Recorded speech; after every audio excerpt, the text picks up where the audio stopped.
करती थी। टुनटुनी चिड़िया वहां बाज को देखकर घबरा जाती है और एक पेड़ पर जाकर छुप जाती है। अरे बाप रे, यहाँ तो खूंखार बाज है। मेरा बच्चा कहीं बाज? नहीं नहीं, ऐसा नहीं हो सकता। मेरे बेटे चिंटू को कुछ नहीं हो सकता। मुझे पूरा विश्वास है वो सही सलामत होगा। टुनटुनी चिड़िया वहीं पास में बैठी परेशान हो रही थी। तभी वे बाज आपस में खड़े खड़े बात करने लगते हैं। ओहो, क्या हुआ? मेरे पुत्र का कुछ पता चला या नहीं? भाई, मुझे एक जगह से पता चला है कि आपका पुत्र एक चिड़े के साथ इधर दूर वाले जंगल में गया है। किसी ने उन दोनों को जाते हुए देखा है। तभी ये बात टुनटुनी चिड़िया सुन लेती है। ये किस चिड़ी की बात कर रहे हैं? कहीं वो मेरा बेटा चिंटू तो नहीं जो उस बाज के बच्चे के साथ चला गया? हाँ हाँ, वो मेरा बेटा चिंटू ही होगा। मुझे तुरंत उस जंगल में जाकर अपने बेटे को ढूंढना होगा। टुनटुनी चिड़िया चुपके से उड़कर उस अनजान जंगल में चली जाती है, जो कई राक्षस खूंखार चीलों का इलाका था। आखिरकार उसे उसका बेटा अपनी ममता से इतनी संघर्ष करने के बाद अपने बेटे की जान बचा लेती है। किसी जंगल में टूनी, कबूतर, कौवा तीनों मिलकर दोस्त की तरह केले का बिजनेस करके अपना गुजर बसर कर रहे थे।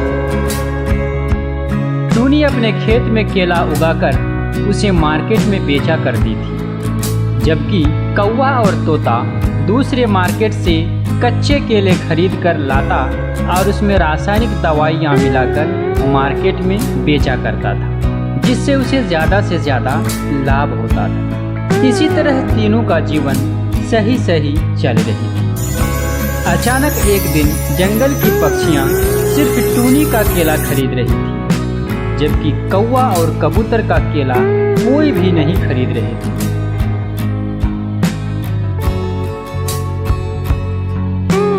टोनी, तुम्हारा केला मेरे बच्चे बहुत पसंद करते हैं। तुम्हारा केला बहुत स्वादिष्ट है और पौष्टिक भी है। तुमने अपने केले में कोई जादू डाल रखी है क्या? अरे नहीं रे तोते भैया, ये केले हम अपने जमीन में उगाते हैं। उसमें किसी भी तरह का केमिकल यूज नहीं करती हैं। ये बिल्कुल फ्रेश केला है और स्वास्थ्य के लिए बहुत लाभदायक भी। शायद इसीलिए मेरा केला तुम्हारे बच्चे बहुत पसंद करते हैं। हाँ तो टूनी, तुम मुझे 2 दर्जन केला दे दो। बच्चों के लिए ले जाना पड़ेगा। उधर कौवा और कबूतर यह सब देख रहा था। फिर कौवा बोलता है, देख रहे हो कबूतर, हमसे जंगल की कोई भी पक्षी केला नहीं खरीद रही। कैसे खरीदेगी हमसे कोई केला? हम लोग दूसरे मार्केट से कच्चा केला खरीद लाते हैं और उसमें केमिकल मिलाकर उसे मार्केट में बेच देते हैं। मुझे लगता है केमिकल मिलाने के कारण हमारे केले स्वादिष्ट नहीं लगते, इसीलिए कोई भी हमसे केला नहीं खरीद रहा। अरे मूर्ख कबूतर, हम लोग कम दाम में केला खरीद कर उसे ज्यादा दामों में बेचते हैं। इससे फायदा तो हमें ही ना होता है। लेकिन अब हम क्या करें कौवा भाई? सभी कस्टमर टूनी से ही केला खरीद रहा, हमसे तो कोई खरीदता ही नहीं और हम कस्टमर को जबरदस्ती केला बेच भी नहीं सकते। अरे बेवकूफ कबूतर, तुम हकीकत में बेवकूफ हो। आप कहना क्या चाहते हो कौवा भाई? तब कौवा के दिमाग में एक दुष्ट विचार उभरता है और फिर वह बोलता है, उपाय मिल गया कबूतर, उपाय मिल गया। कौन सा उपाय कौवा भाई? टूनी जिस जमीन में केला उगाती है, हम लोग रात में जाकर उस जमीन में विषैला केमिकल डाल देंगे।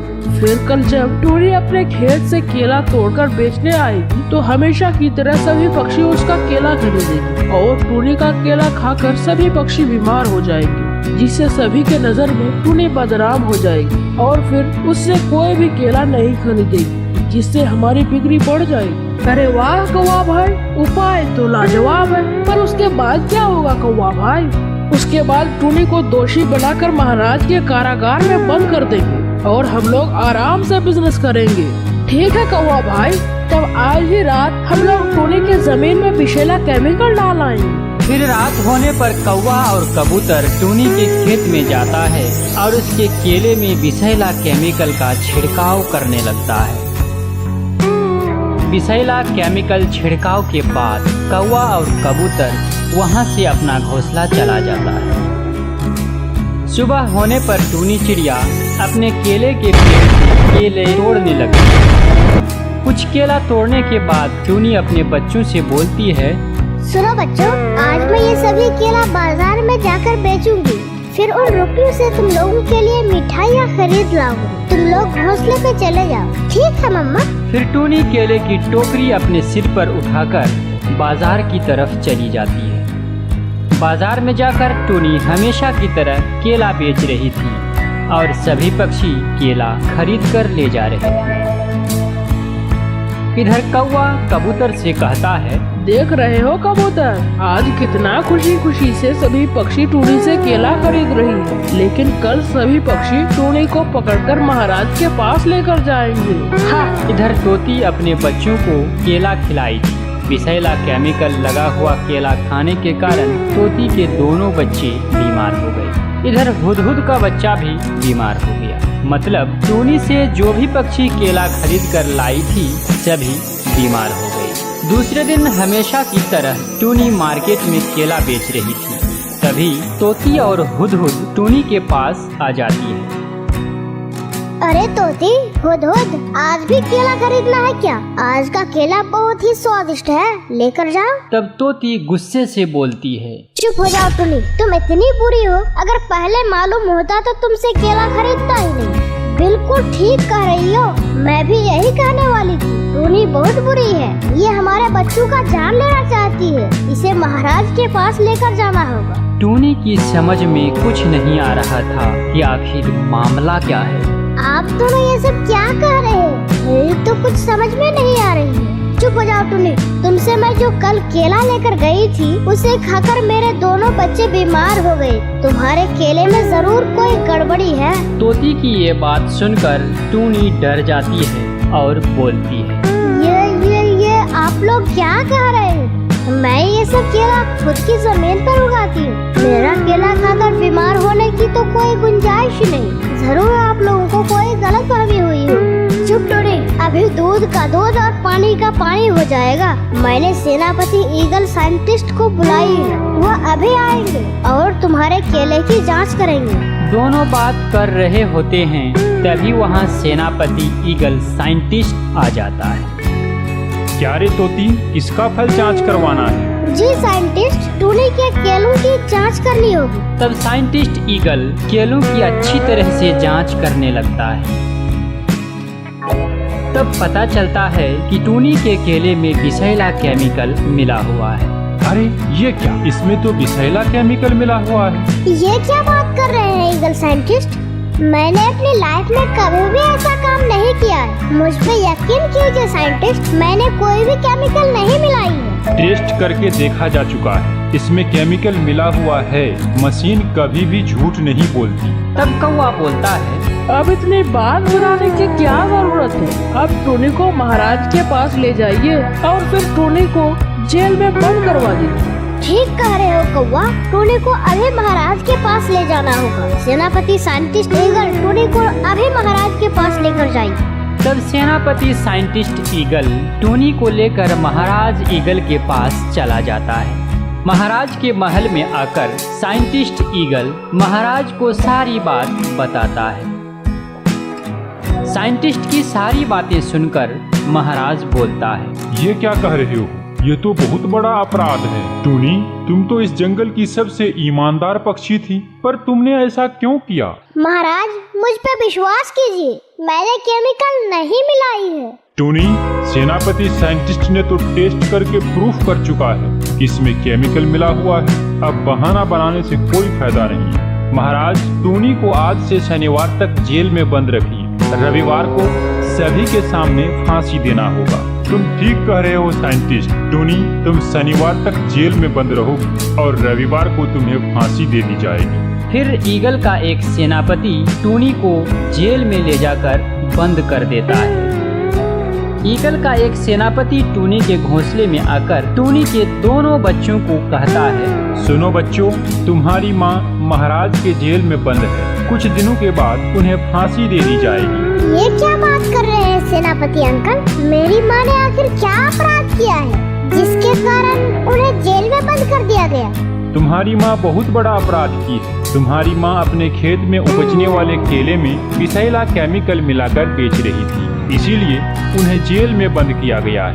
आप क्या कह रहे हैं अंकल? आप आप विश्वास कीजिए, मेरी माँ निर्दोष है, वो इतनी बुरी हरकत कर ही नहीं सकती। आप लोग उन्हें जेल में बंद करके गलत कर रहे हैं। देखो बच्चों, मुझे तुम्हें सूचना देने के लिए यहाँ भेजा गया था। मैंने अपना काम कर दिया।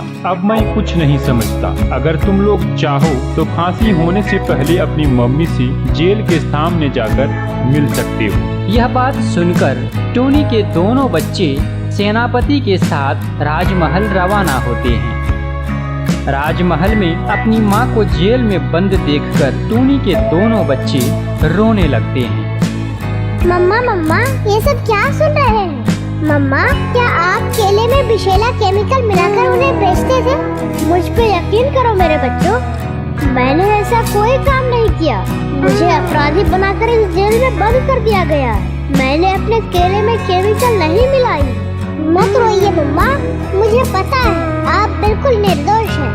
आप इस जंगल की सबसे अच्छी और ईमानदार पक्षी हैं। आप ये घिनौना काम कर ही नहीं सकती। आप चिंता मत कीजिए माँ, हम आपको निर्दोष साबित करके इस जेल से रिहा जरूर करेंगे। लेकिन कैसे मेरे बच्चे, कैसे? महाराज बिना प्रमाण के तो मुझे रिहा करेंगे ही नहीं। देखिए मम्मा, भगवान जो भी करता है अच्छा ही करता है। निश्चित ही भगवान हमारी मदद जरूर करेगा। यह कहकर टोनी के दोनों बच्चे अपने घोंसले की तरफ रवाना हो जाता है। रास्ते में जाते जाते टोनी के दोनों बच्चों की नज़र दुष्ट कौवा और कबूतर पर पड़ती है, जो एक पेड़ के नीचे आपस में कुछ बातें कर रहा था। तब टोनी के दोनों बच्चे एक पेड़ पर छुपकर बैठ जाता है और दुष्ट कौवा और कबूतर की बातें सुनने लगता है। क्या रे कबूतर, देखा मेरा दिमाग कैसे मैंने टोनी को अपराधी बनाकर जेल में बंद कर दिया। तुम्हारे अंदर इतना दुष्ट बुद्धि आता कहाँ से है? ये तो मैं सोच ही नहीं पा रहा हूँ। तुम हकीकत में दुष्ट हो। अरे कबूतर, मुझे तो इस बात की खुशी है कि अब हम लोग फिर से दूसरे मार्केट से कच्चा केला लाकर उसमें केमिकल मिलाकर जंगल में बिजनेस करेंगे और खूब सारा पैसे कमाएंगे। तुम सही कह रहे हो कौवा भाई, लेकिन बेचारी टोनी निर्दोष होने पर भी जेल में बंद है। उसने तो कुछ अपराध किया ही नहीं, फिर भी कुछ दिनों बाद उसकी फांसी हो जाएगी। अरे बेवकूफ, तुमने नहीं देखा टोनी के पास दुकान करके हम लोगों ने केला बेच नहीं पाया, और वो टोनी अपने खेत में केला उगाकर प्रतिदिन बेच देती थी और बहुत लाभ कमाती थी, और हम लोगों का सिर्फ नुकसान ही होता था। तुम ठीक कह रहे हो, इसलिए तुमने टोनी के खेत में उगे सारे केले में केमिकल का छिड़काव करके टोनी को अपराधी साबित कर दिया, जिससे टोनी अभी जेल में बंद है। अरे कबूतर, तुम भी तो मेरे साथ छिड़काव किया था।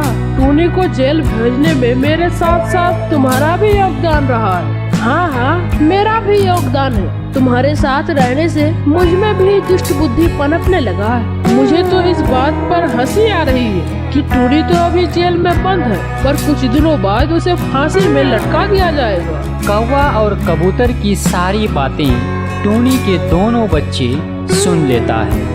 देख रहे हो भैया, मेरी मम्मी बिल्कुल निर्दोष है, फिर भी उन्हें सजा मिल रही है। ये दुष्ट कौवा कभी नहीं सुधरेगा। इस दुष्ट कौवा को मैं छोड़ूंगा नहीं। अभी महाराज को सारी सच्चाई बताकर मम्मी को जेल से रिहा करके लाऊंगा।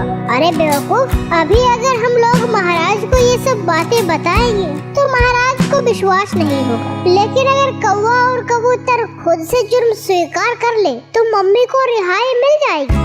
लेकिन ये तो मुमकिन है ही नहीं, क्योंकि कौवा और कबूतर कभी भी अपना जुर्म स्वीकार नहीं करेगा। अब हम लोग क्या करेंगे? तब टोनी के एक बच्चे के दिमाग में एक बुद्धि पनप उठता है।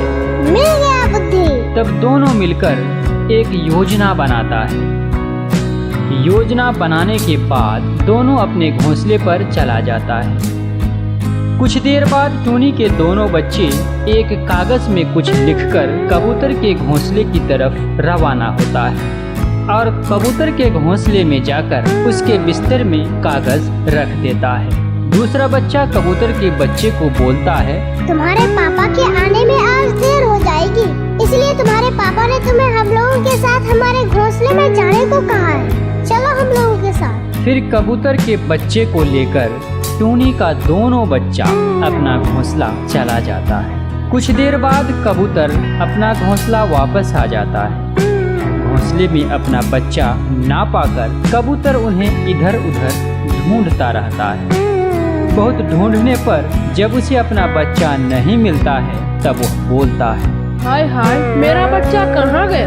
पूरे घर में ढूंढ लिया पर कहीं नहीं मिला। अब मेरा क्या होगा? मेरा बच्चा कहाँ गया? रोते रोते कबूतर की नजर अचानक उस कागज पर पड़ती है। अरे ये कैसा कागज है? चलो देखते हैं। फिर कबूतर उस कागज को पढ़ने लगता है।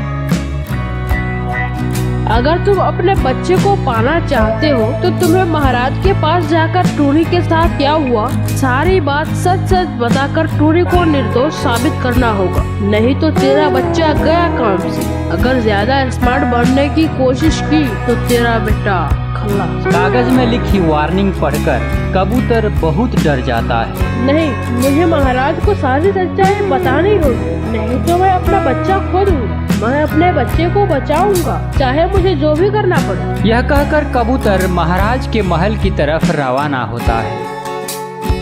महाराज के पास आकर कबूतर सारी बात सच सच बताने लगता है। महाराज, टूनी निर्दोष है, टूनी ने कुछ नहीं किया है, मुझे माफ कर दीजिए। असल में मैं ये सब करना नहीं चाह रहा था। कौवा मुझे अपने साथ लेकर टूनी के खेत में लगे हुए केले पर विषैला केमिकल का छिड़काव कराया ताकि टूनी को अपराधी बनाकर जेल में बंद करके हम लोग आसानी से जंगल में अपने केले का बिजनेस कर सके। सब दोष उस दुष्ट कौवा का है। महाराज, मुझे माफ कर दीजिए। फिर ईगल महाराज कबूतर की सारी बातें सुनकर बोलता है, लेकिन तुम ये सब बात क्यों स्वीकार कर रही हो? ये तो समझ में नहीं आ रहा है। महाराज, ये लीजिए चिट्ठी। तब कबूतर वह चिट्ठी महाराज को दे देता है और महाराज उस चिट्ठी को पढ़ने लगता है। चिट्ठी पढ़कर महाराज बोलता है, हा हा हा, वो कहते हैं ना, कान खींचने से माथा हिल ही जाता है। बात वैसा ही है। सेनापति, जल्दी जाओ, जाके दुष्ट कौवा को बुला लाओ और टूनी के बच्चों को यहाँ आने के लिए कहो। फिर सेनापति टूनी के बच्चों को बुलाने चला जाता है। टूनी के घर के बाहर से सेनापति बोलता है, टूनी के बच्चों, तुम लोग घर पे हो? जी अंकल, हम लोग घर पर ही हैं। क्या बात है अंकल? तुम दोनों को महाराज ईगल ने बुलाया है, चलो। ठीक है सेनापति, हम लोग आ रहे हैं। टूनी का एक बच्चा सेनापति से बात कर रहा था और दूसरा कबूतर के बेटे को चारपाई के नीचे पकड़ा हुआ था। जब सेनापति दुष्ट कौवा को बुलाने चला गया तब टूनी का दोनों बच्चा कबूतर को अपने घर में बंद करके महाराज ईगल की महल की तरफ रवाना हुआ। ईगल सेनापति दुष्ट कौवा के घोंसले में आकर कहता है, अरे वो कौवे, तुम्हें महाराज ने बुलाया है, चलो मेरे साथ। महाराज ने मुझे क्यों बुलाया? कोई काम है क्या सेनापति? ज्यादा बातें बनाने की कोई जरूरत नहीं है, जल्दी चलो मेरे साथ। ठीक है सेनापति, मैं आ रहा हूँ। महाराज ने मुझे क्यों बुलाया होगा?